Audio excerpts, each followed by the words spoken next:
ನಮ್ಮ ಟ್ರೇಡಿಂಗ್ಗೆ ಎಲ್ರಿಗೂ ಸ್ವಾಗತ. ಸೊ ನಿನ್ನೆ ಅನಲೈಸಸ್ ಪ್ರಕಾರ ಮಾರ್ಕೆಟ್ ಹೇಗೆ ವರ್ಕ್ ಮಾಡಿದೆ ಒಂದು ಸತಿ ಬ್ಯಾಕ್ ಟೆಸ್ಟ್ ಮಾಡಿಬಿಡೋಣ. ಸೊ ಇಲ್ಲಿ ರೆಸಿಸ್ಟೆನ್ಸ್ ಇದೆ ಅಂತ ಹೇಳಿದ್ದೆ, ಓಕೆನಾ. ಸೊ ಸೇಫ್ ಟ್ರೇಡ್ರಿಗೆ ಸಹಿತ ಹೇಳಿದ್ದೆ 24,200 ಕೆಳಗಡೆ ಆರಾಮಾಗಿ ಕೂತ್ಕೋಬೋದು. ಟಾರ್ಗೆಟ್ ಬಂದುಬಿಟ್ಟು 24,125, ಓಕೆ, ಮತ್ತು 24,050 ಏನೋ ಹೇಳಿದ್ದೆ. ಅದಾದ ತಕ್ಷಣ 24K ಹೇಳಿದ್ದೆ. ಸೊ ನೀವು ನೋಡ್ಬೋದು ಎಲ್ಲಿಗೆ ಸ್ಟಾಪ್ ಆಗಿದೆ ಮಾರ್ಕೆಟ್ ಅಂತ. ಸೊ ನಿಮಗೇನಾದರೂ ಡೌಟ್ ಇದ್ದರೆ ನಿನ್ನೆ ಅನಲೈಸಸ್ ವೀಡಿಯೋನ ಒಂದು ಸತಿ ನೋಡ್ಕೊಂಬಿಡಿ. ಯಾಕಂದರೆ ಪದೇ ಪದೇ ಅದೇ ಎಕ್ಸ್ಪ್ಲೇನ್ ಮಾಡೋದ್ರಿಂದ ನಾನೇ ಹೇಳ್ಕೊಳಂಗಾಗುತ್ತೆ. ಹೌದಾ, ನೋಡಪ್ಪ ನಾನು ಲೆವೆಲ್ ಕೊಟ್ಟಿದ್ದೆ, ಈ ರೀತಿ ಆಯಿತು ಅದು ಆಯಿತು ಅಂತ ನನಗೆ ಇಷ್ಟ ಇಲ್ಲ, ಓಕೆನಾ. ಸೊ ನೀವು ನೋಡ್ಕೊಳ್ಳಿ, ನಿನ್ನೆದು ಅನಲೈಸಸ್ ನೋಡ್ಕೊಂಡ್ಬಿಟ್ಟು ನೀವೇ ಗೆಸ್ ಮಾಡ್ಕೊಳ್ಳಿ. ಸೊ ನಾಳೆ ಹೇಗೆ ವರ್ಕ್ ಆಗುತ್ತೆ, ಚಾರ್ಟ್ ಏನು ಹೇಳ್ತಾ ಇದೆ ಅಂತ ಒಂದು ಸತಿ ನೋಡಿಬಿಡೋಣ. ಸೊ ನಾಳೆ ಅಂತೂ ಓಕೆ, ಮತ್ತು ನಾನು ಡೌನ್ ಸೈಡೇ ನೋಡ್ತಾ ಇದ್ದೀನಿ. ಒಂದು ಸತಿ ಪುಲ್ ಬ್ಯಾಕ್ ಬಂದರೂ, ಒಂಚೂರು ಪುಲ್ ಬ್ಯಾಕ್ ಬಂದ್ರೂ ಇಲ್ಲಿವರೆಗೂ ಅಂತಂತಂದರೆ 24K ಬಂದ್ರೂ ಮತ್ತು ನಾನು ಡೌನ್ಫಾಲೇ ನೋಡ್ತಾ ಇದ್ದೀನಿ. ಬಟ್ ಒಳ್ಳೆ ಮೂವ್ಮೆಂಟ್ ಕೊಡ್ತಾ ಇದೆ ಮಾರ್ಕೆಟ್, ಓಕೆನಾ. ಯಾರು ಅವಸರ ಮಾಡಿಬಿಟ್ಟು ಜಾಸ್ತಿ ಕ್ವಾಂಟಿಟಿ ಆಗಲಿ ಅದು ಆಗಲಿ ಮಾಡೋಕ್ಕೆ ಹೋಗಬೇಡಿ.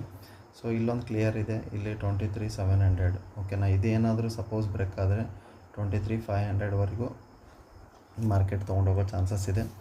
ನೋಡಬೇಕಾಗಿದೆ ಏನಾಗುತ್ತೆ ಅಂಥೇಳಿ. ಓಕೆ, ಇಲ್ಲಿ ಈ ಗ್ಯಾಪ್ ಫಿಲ್ ಮಾಡೋಕ್ಕೆ ಇಲ್ಲಿವರೆಗೂ ಬರುತ್ತೋ, ಇಲ್ಲೊಂದು ಸ್ವಲ್ಪ ಇಲ್ಲಿಂದೇ ಪುಲ್ ಬ್ಯಾಕ್ ತೊಗೊಳುತ್ತೋ, ಅಥವಾ ಇಲ್ಲಿ ಪುಲ್ ಬ್ಯಾಕ್ ತೊಗೊಳುತ್ತೋ, ಇಲ್ಲಿಂದ ಇಲ್ಲಿ ಫಾಲ್ ಆಗುತ್ತೋ ನೋಡಬೇಕಾಗಿದೆ. ಓಕೆ, ಸೊ ಇವತ್ತು ಯಾರಾದರೂ ಚೆನ್ನಾಗಿ ಗಳಿಸಿದರೆ ಒಂಚೂರು ವೆಯ್ಟ್ ಮಾಡಿ, ಓಕೆನಾ. ವೆಯ್ಟ್ ಮಾಡ್ಕೊಂಬಿಟ್ಟು ಆಮೇಲೆ ಟ್ರೇಡ್ ಮಾಡಿ. ಅಟ್ಲೀಸ್ಟ್ 1 ಅವರ್ ಆದರೂ ಗ್ಯಾಪ್ ಕೊಡಿ ನಾಳೆ. ಯಾಕಂತಂತಂದರೆ ಇಷ್ಟೊಂದು ನೋಡಿ, ಎಷ್ಟೊಂದು ಫಾಲ್ ಆಗಿದೆ. ಮೋರ್ ದೆನ್ ಏನೂ ಇಲ್ಲ ಅಂತಂದರೆ 300+ ಇದೆ, ಓಕೆನಾ. ಮೈನಸ್ ಪಾಯಿಂಟ್ ಆಗಿದೆ. ಸೊ ಅದಕ್ಕೆ ಒಂಚೂರು ಕೈಯಲ್ಲಿ ಇಡ್ತಾ ಇರಲಿ ಅಂತ ಹೇಳೋದು. ಒಳ್ಳೆ ಒಂದು ಗಳಿಸಿರ್ತೀರ ಅಂದ್ಕೊಳ್ಳಿ, ಒಂದೇ ಲಾಟಲ್ಲಿ 10Kನೋ ಅಥವಾ 5Kನೋ ಏನೋ, ಇಲ್ಲ 20Kನೋ ಏನೋ ಗಳಿಸಿರ್ತೀರ. ಅದರಲ್ಲಿ ಏನು ಮಾಡಿ 10%, ಓಕೆ, 20% ಇನ್ವೆಸ್ಟ್ಮೆಂಟ್ ಮಾಡಿ. ಜಾಸ್ತಿ ಫುಲ್ ತೊಗೊಂಡು ಬಂದು ಇಲ್ಲೇ ಹಾಕೊಳ್ಳೋದಲ್ಲ, ಓಕೆನಾ. ಸೊ ನಾಳೆ ಹೇಗೆ ವರ್ಕ್ ಮಾಡೋಣ ಅಂತಂತಂದರೆ ಕ್ಲಿಯರಾಗಿದೆ. ಇಲ್ಲೊಂದು ಲೈನ್ ಹಾಕ್ಕೊಳ್ಳಿ, ಅದಾದ ತಕ್ಷಣ ಇಲ್ಲೊಂದು ಲೈನ್ ಹಾಕ್ಕೊಳ್ಳಿ. ಇಲ್ಲೇನಾದರೂ ರೀಟೆಸ್ಟ್ ಬಂತು ಅಂದ್ಕೊಳ್ಳಿ 24Kಗೆ, ಓಕೆನಾ. ಇಲ್ಲಿಂದ ನಾನು ಮತ್ತೆ ಪುಟ್ ನೋಡಲಿಕ್ಕೆ ಇಷ್ಟಪಡ್ತೀನಿ. ಅದಾದ ತಕ್ಷಣ ಇಲ್ಲೊಂದು ಎಂಡ್ ಇದೆ ಅಂತಂದರೆ ಸಪೋರ್ಟ್ ಎಂಡ್ ಇದೆ, ಓಕೆನಾ. ಇಲ್ಲಿಂದ ಮತ್ತೆ ರೀಟೆಸ್ಟ್ ತೊಗೊಳುತ್ತೋ ಏನು ಮಾಡುತ್ತೋ, ಅಕಸ್ಮಾತ್ ಇಲ್ಲೇ ಓಪನ್ ಆಯಿತು ಅಂದ್ಕೊಳ್ಳಿ, ಇಲ್ಲಿಂದ 900ಇಂದ, ಓಕೆ, 900ಇಂದ ಬಂತು ಅಂತಂದರೆ 930ಗೆ ಎಸ್ ಎಲ್ ಹಾಕ್ಕೊಳ್ಳಿ. 930ಗೆ ಎಸ್ ಎಲ್ ಹಾಕ್ಕೊಂಡು ಇದು ಟಾರ್ಗೆಟ್ ಮಾಡಿ 700 ಆದ ತಕ್ಷಣ ಮತ್ತೆ ಬಂದುಬಿಟ್ಟು 500 ಟಾರ್ಗೆಟ್ ಇದೆ, ಓಕೆ. ಸೊ ಸಿಂಪಲಾಗಿ ಇಟ್ಕೊಳ್ಳಿ. ಕಾಲ್ ಸೈಡ್ ಅಂತೂ ನಾನು ಅವಾಯ್ಡ್ ಮಾಡ್ತಾಯಿದ್ದೀನಿ. ಕಾಲ್ ಸೈಡ್ ನಾನು ನೋಡೋಂಗಿಲ್ಲ.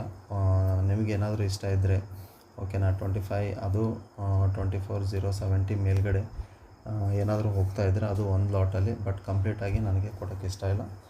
ಸೊ ವಿಡಿಯೋನ ಇಲ್ಲಿಗೆ ಸ್ಟಾಪ್ ಮಾಡಿಬಿಡೋಣ. ಆದರೂ ಒಂದು ಸತಿ ಡೇ ಕ್ಯಾಂಡಲ್ ಈಗ ಏನು ಹೇಳ್ತಾ ಇದೆ ಒಂದು ಸತಿ ಚೆಕ್ ಮಾಡಿಬಿಡೋಣ. ಸೊ ಡೇ ಕ್ಯಾಂಡಲ್ ಅಂತೂ ಕ್ಲಿಯರಾಗಿದೆ, ಓಕೆ. ನಾನು ಹೇಳಿದ ಪ್ರಕಾರ ಇಲ್ಲೊಂದಿದೆ 23,700 ಹತ್ರ. ಇದನ್ನು ಫಿಲ್ ಮಾಡೋಕ್ಕೆ ಬರುತ್ತೋ, ಇನ್ನು ಮಾರ್ನಿಂಗ್ ಸೆಕ್ಷನೆಲ್ಲ ಫಿಲ್ ಆಗುತ್ತೋ, ಇಲ್ಲ 24K ಹತ್ರ ಬಂದುಬಿಟ್ಟು ಮತ್ತು ಇಲ್ಲಿ ಕಡೆ ಬರುತ್ತೋ ನೋಡೋಣ, ಓಕೆ. ಮಾರ್ಕೆಟ್ ಸಿಂಪಲ್ ಇದೆ, ಸಿಂಪಲಾಗಿ ಇಟ್ಕೊಂಬಿಡಿ. ಇಲ್ಲ ಅಂತಂತಂದರೆ ಸೇಲ್ ಆನ್ ರೈಸ್, ಓಕೆನಾ. ಸೇಲ್ ಆನ್ ರೈಸ್ ಆ ಸ್ಟ್ರಾಟಜಿನ ಇಟ್ಕೊಳ್ಳಿ. ಮೇಲ್ಗಡೆ ಹೋಯ್ತಾ ಮತ್ತೆ ಸೇಲ್ ಮಾಡಿ, ಮತ್ತೆ ಮೇಲ್ಗಡೆ ಹೋಯ್ತಾ ಮತ್ತೆ ಸೇಲ್ ಮಾಡಿ. ಒಂದು ಸತಿ ಏನಾಗುತ್ತೆ, ಮೇಲ್ಗಡೆ ಹೋಗುತ್ತೆ ಮತ್ತು ಮೇಲ್ಗಡೆ ಹೋಗುತ್ತೆ. ಇಲ್ಲಿ ನೋಡಿ, ಮೇಲ್ಗಡೆ ಹೋಯಿತು ಮತ್ತು ಕೆಳಗಡೆ ಬಂತು, ಓಕೆ. ಆ ರೀತಿ ಮಾಡ್ತಾಯಿದೆ. ಅದರಲ್ಲಿ ಬೇರೆ ವಾರ್ ಬೇರೆ ನಡೀತಾ ಇದೆ. ಸೊ ಬಿ ಕೇರ್ಫುಲ್, ಓಕೆನಾ. ವಿಡಿಯೋ ಸಿಂಪಲಾಗಿ ಇಟ್ಕೊಳ್ಳಿ. ಈ ಸ್ಟ್ರಾಟಜಿನ ಯೂಸ್ ಮಾಡ್ಕೊಳ್ಳಿ. ಎಷ್ಟು ಮೇಲೆ ಹೋಗುತ್ತೆ ಹೋಗೋಕ್ಕೆ ಬಿಡಿ. ಒಂಚೂರು ಏನೋ ಒಂದು 30 ಪಾಯಿಂಟ್ ಬಂತು ಕೆಳಗಡೆ ಅಂತಂದರೆ ಇಲ್ಲಿ 30 ಪಾಯಿಂಟ್ ಎಸ್ ಎಲ್ ಇಟ್ಕೊಂಡು ಅದನ್ನು ಟ್ರೇಡ್ ಮಾಡಿಕೊಂಡು 80 ಪಾಯಿಂಟು 100 ಪಾಯಿಂಟು ಟಾರ್ಗೆಟ್ ಮಾಡಿ, ಓಕೆನಾ. ಸೊ ವಿಡಿಯೋ ಇಷ್ಟ ಆದರೆ ಲೈಕ್ ಮಾಡಿ, ಸಬ್ಸ್ಕ್ರೈಬ್ ಮಾಡಿ. Thank you so much.